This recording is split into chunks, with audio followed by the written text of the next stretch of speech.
All right, let's dive right in. Today, we're tackling one of the biggest, most fundamental human experiences out there, belief.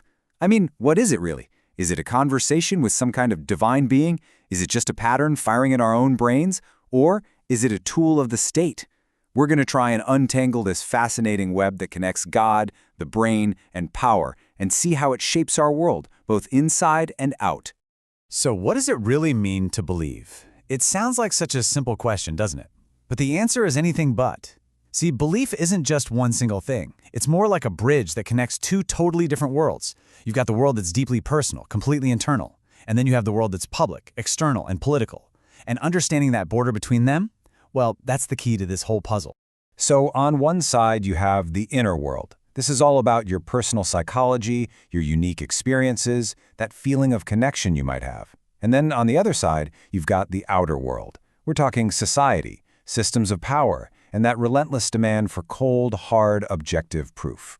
Today, we're basically going to walk the tightrope between these two worlds. Okay, so let's start in that inner world. When someone says they have a relationship with God, what's really going on there? Are they actually communicating with a separate conscious being? Or are they tapping into some kind of powerful pattern that's buried deep within their own mind? This is really the fundamental split. On one hand, you have personal theism. This view sees God as a conscious being, totally separate from you. It's an external relationship. But on the other hand, archetypal psychology suggests that gods are these incredibly powerful symbolic patterns inside our own minds. So it's an internal dialogue with a very deep part of yourself. And this, right here, just crystallizes the difference perfectly. Personal theism says, I speak to her. Simple. It's an external thing. But archetypal psychology would say, I am speaking to a part of my psyche that is shaped like her. It internalizes the whole experience. You can see how these are two profoundly different ways of understanding the exact same feeling. And this is where neuroscience gives us a fascinating peek under the hood. It turns out, when people pray or have these really powerful mystical experiences, their brains light up in the exact same ways they do when they're forming strong bonds with other people. The parts responsible for our sense of self, for feeling the presence of someone else, and for deep emotional attachment, they all kick into high gear. Neurologically speaking, a relationship with God looks a whole lot like a relationship with a person. But, and this is so important, explaining the mechanism does not disprove the reality. Think about it. Seeing the oxytocin pathways light up in our brain when we fall in love doesn't make love fake, right? It just means our brain is the hardware we use to experience it. Science can show us the wiring, but it can't really tell us anything about the spark. So we've explored that internal landscape of belief. But what happens when that private, personal faith walks out into the public square? This is where things get really complicated. This is where belief can transform from a personal experience into an incredibly powerful political force. So on the one hand, you've got personal theism. This is private devotion. It's heart-centered, and it can thrive just fine in a secular society. But then you have political theism.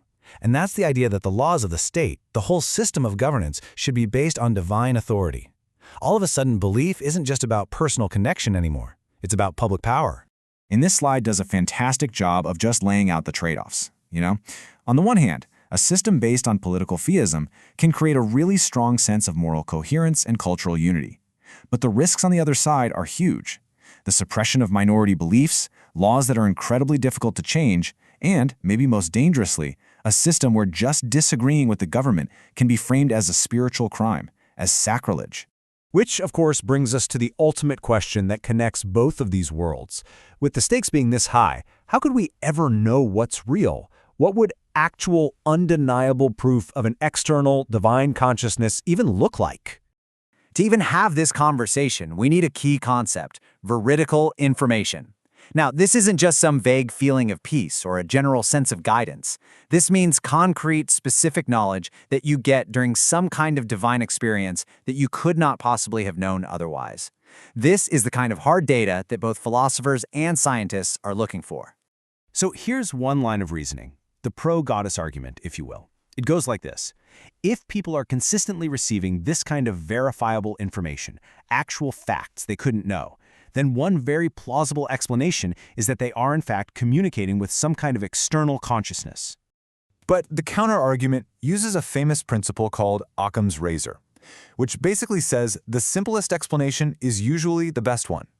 And it suggests that if psychology and neuroscience can completely account for these experiences without needing an external being, then inventing a metaphysical one is just an unnecessary complication. So here's the real punchline. Both of those arguments are perfectly logical. The real disagreement isn't about the logic at all. It's about the unproven assumptions that each side starts with. And right now, science simply can't prove or disprove those core premises, at least not yet. So how can we try to evaluate this stuff for ourselves? Well, we can think about evidence in different tiers. Tier A is personal. Does this belief make your life better? Does it improve your well-being? But to move towards objective proof, we need to climb the ladder. Tier B is getting that verifiable information we talked about. And the real gold standard, Tier D, would be if multiple, independent people all reported receiving the exact same specific message. Now that would be truly remarkable. Okay, so with all this complexity, all this back and forth, how can any of us navigate our own beliefs in a thoughtful way? Well, it turns out there's a really powerful framework that can help us shift the whole conversation. Instead of getting completely stuck on that unprovable question, is it real, we can ask something much more practical, something much more immediate. Is this relationship psychologically healthy for me? Does it make me stronger, more whole, and more capable in my own life? This little shift in framing is incredibly useful. And this leads us to what we can call a mature position. First, you prioritize psychological health. Does this belief strengthen you and reduce shame? Second, you look at your own personal agency. Does it empower you to be more decisive, or does it make you more passive and dependent? And finally, you maintain a sense of metaphysical openness, just a basic humility about what is ultimately true in the universe. And that brings us to this final, really thought-provoking image. The psychological pattern, the archetype, that's the door you walk through. That part is real, it's in your mind, you can experience it. But whether a goddess, an independent, conscious being is actually standing on the other side of that door, well, that remains the great open question.